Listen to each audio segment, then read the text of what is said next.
Good afternoon, everyone, and welcome to the Kansas City Zoo and our California Sea Lion Splash.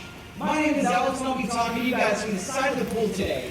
But, of course, I'm not the star of the show this afternoon. The stars of our show are our wonderful sea lions and their fabulous trainers.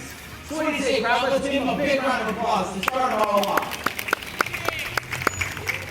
Hey, Brittany, she's over here.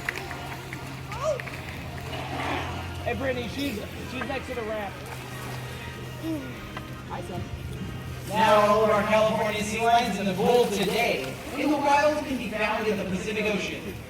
From Mexico on up to British Columbia, Canada, sea lions live out in those beaches. Now, out in those areas, there are a few imposters, though. And that imposter, primarily, is known as the seal. Fortunately for us and for our sea lions, there are a few differences between the two species. The first difference between seals and sea lions can be found in how they move through the water. So as our sea lions glide through the water, you'll notice they use their long and powerful front flippers. Now our first sea lion, who's not quite in the water yet, but is over there training with Brittany, is named Debbie. Debbie is a very friendly California sea lion, some days more than others. But you'll see some very awesome behaviors out of her, namely some flights of fancy. Let's see this. Nicely done, Debbie. Using those very powerful front flippers, she sends herself out of the water, nearly 6 feet high. Now, of course, seals, when swimming, will use their rear flippers to move through the water. Very nicely done, like an aquatic butterfly she is. Now, the second difference between seals and sea lions has to do with those floppy things on the sides of all of your heads. So everyone around the pool, I'm going to need you to touch your ears. Very great job. Just like you humans, our California sea lions have external ear flaps. Now, for a little description, that means parts of their ears are found on the outsides of their heads. Now, the third and final difference between seals and sea lions has to do with how they move out of the water. Now, joining us over here to the left is a very small, sassy sea lion named Tamale. Tamale's a little bit different looking than Debbie because Tamale has bronze-colored fur. And also she has a magnificent voice, perfect for yelling. And you guys might get a chance to hear that today.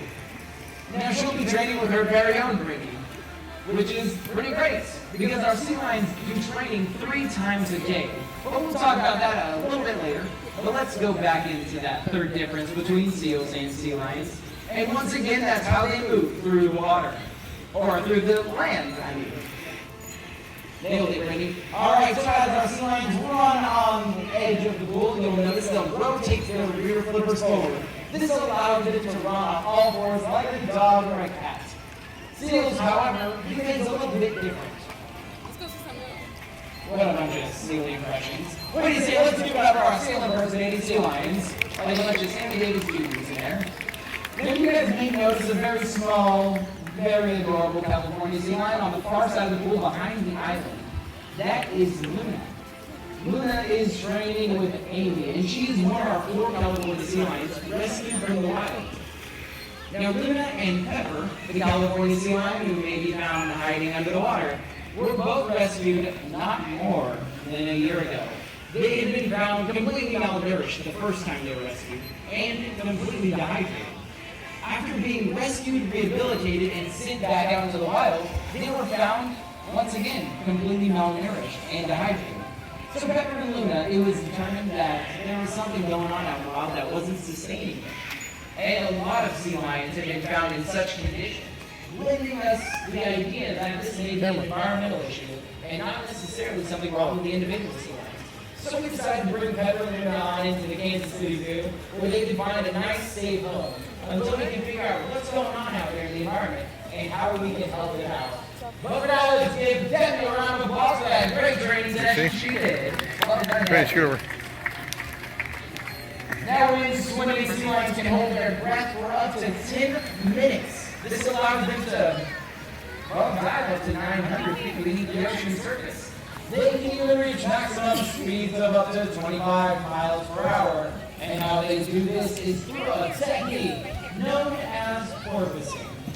Porpoising is also a great way for our sea lions not only to be fuel efficient, but also to escape their predators.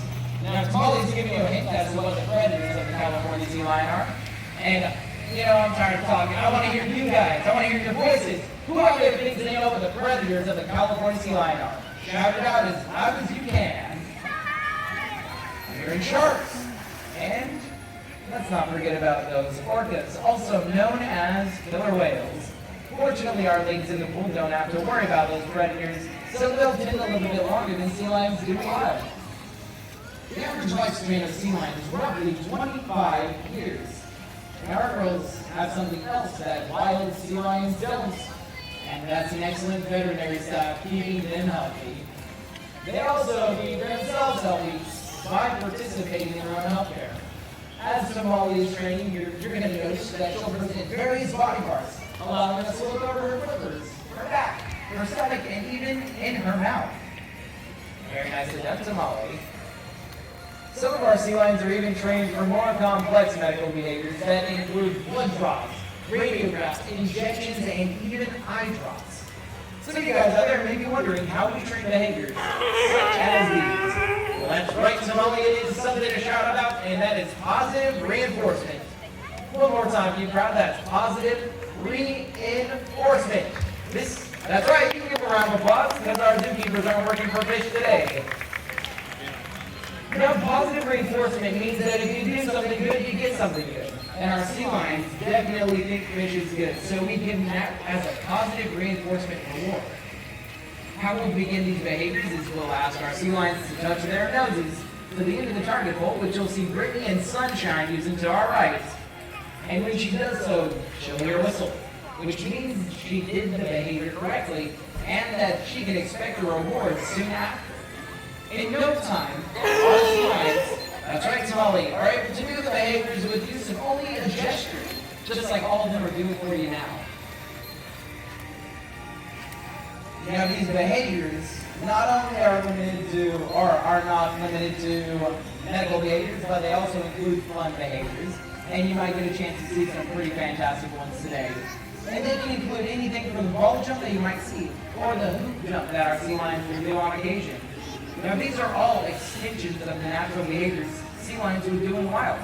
And by training these behaviors, it's a great way for us to keep them mentally stimulated and also nice and fit. Give them a little bit of extra exercise. Very nice jumping jacks, Tamale. And no touches. Very well done. Now, the most important reason for the community of our sea lions splash is not only for the sake of our sea lions, but it also is great for the education of all of our guests, meaning you guys. Now, our sea lion ambassadors take very seriously their job as such, and by training these behaviors, we can teach you all about, well, how to save many animals in the wild. A great way to do that in a very simple way is simply by recycling. By preventing trash from ending up in the oceans, see you later, Sunshine. By preventing trash from ending up in the oceans, we can help save many animals, such as the sea lion, by preventing them from being entangled or ensnared in trash, and it can keep them from ingesting it.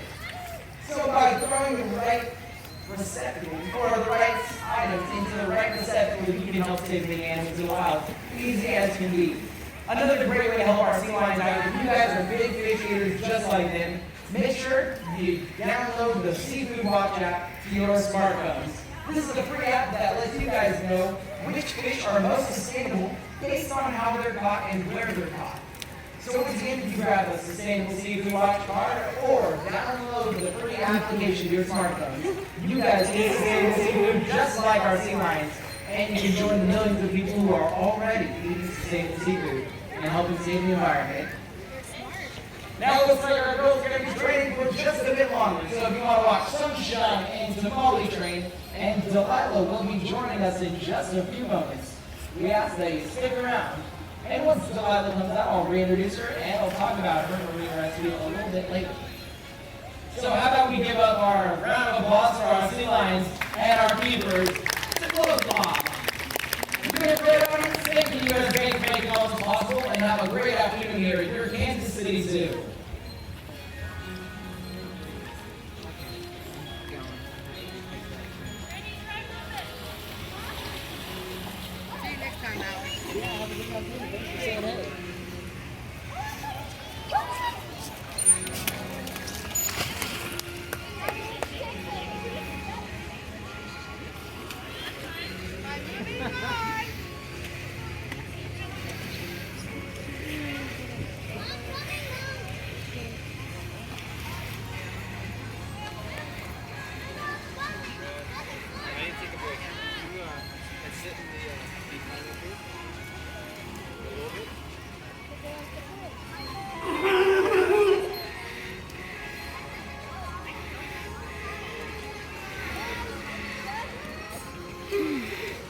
Tamale station!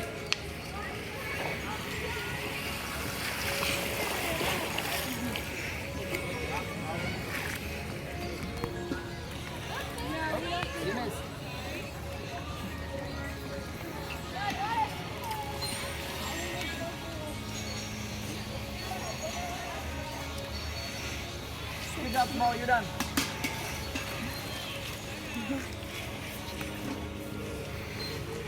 Brittany incoming.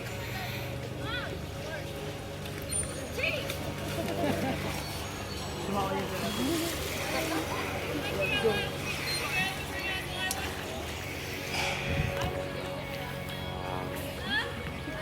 Yeah, so she'll steal the target post from either sea lions and keepers. And then she'll take it to the middle of the pool, and then she'll hide it from us. Good job, Sunshine, you're done.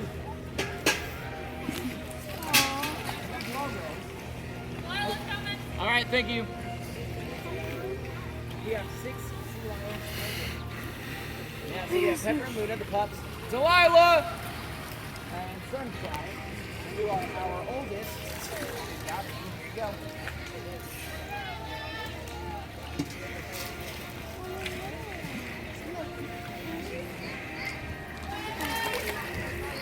You went that way. Cheese surface, you can call it.